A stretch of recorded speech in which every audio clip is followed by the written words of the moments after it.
Welcome back to Testa's Tuesday Tips. Today is another kind of answer to a question we got on one of the videos. They were asking me about an open mouth mount.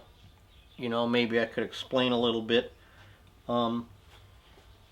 Actually my open mouth mounts, it's really not that tough. You prep your cape as normal, and then you just tuck.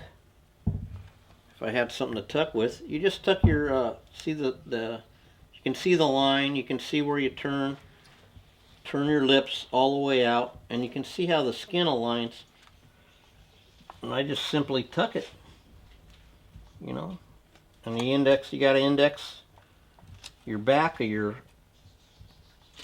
corner is important to get that indexed right. And then how I do these, I don't really use pins when I do this. I'll take and pack it with clay to hold it. Now on these foxes and little things like that, see how fat that is? That's not going to tuck. I'll do is I'll cut this off and I'll roll it in clay. Put a roll of clay, and then I'll put the lip right up against the teeth like they are. And the nose I do as normal. I'll cut this all out. I really can't say enough that you should really learn how to make a nice nose and a nice lip and use the real skin. And then if you want to branch off and use those fake things, you could do that, but you really should learn how to do your job. And when I say that, I don't try to mean it to be derogatory, but our job is mounting this stuff. You have to sew. You have to learn how to make, should learn how to make a good nose. And these do shrink a lot. But, a lot of times, I know guys do another way. They'll cut this all off, the whole foam. They'll put clay in. And then they'll model the real skin on the clay. Rick Moore, a guy, buddy of mine, does a really frosty cat like that. And he'll use two tools and totally sculpt it in like that. And let the nose, and it's fine. I know other guys that take and rebuild the whole nose out of epoxy sculpt, and then using a sponge or a towel to put the pad texture in. So I realize this is just a quick review, and I'll probably make another video actually mounting this fox and go over it again. But I just wanted to answer that question. And another thing I want to talk about while we're on the subject is, as you can see, I'm setting up my base ahead for this fox.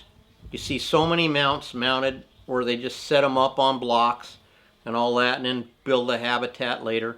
I guess that's fine, but if you make your base first, like I did with this, now I realize I have to cut the bolts off, and what I'm going to do, I'm going to put some moss and some different things on here.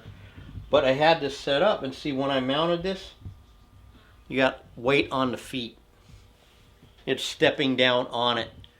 If I'd have mounted it first and then tried to put it on something, even though it's touching, you just don't get the same dramatic effects as that. And the other advantage of making your habitat first is what seems to be the biggest roadblock getting your mount out the door. You get the mounts together. To me, the two biggest roadblocks is finish work and then a habitat. So if you do your habitat first, bam, done. Out the door it goes. And then, like I said, the other roadblock is the dreaded finish work. As you can see why I could say that. I don't even have really that big a pile this time, but some of these are still in cards. Some I've pulled the pins off of.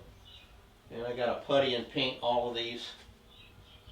So you got to learn to get over that fear of finish work, because if we get the finish work done, we get to the end, which is our favorite part, which is we get paid.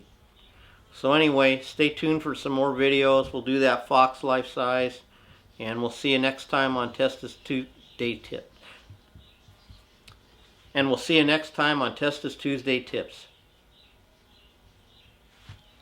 Okay, let's have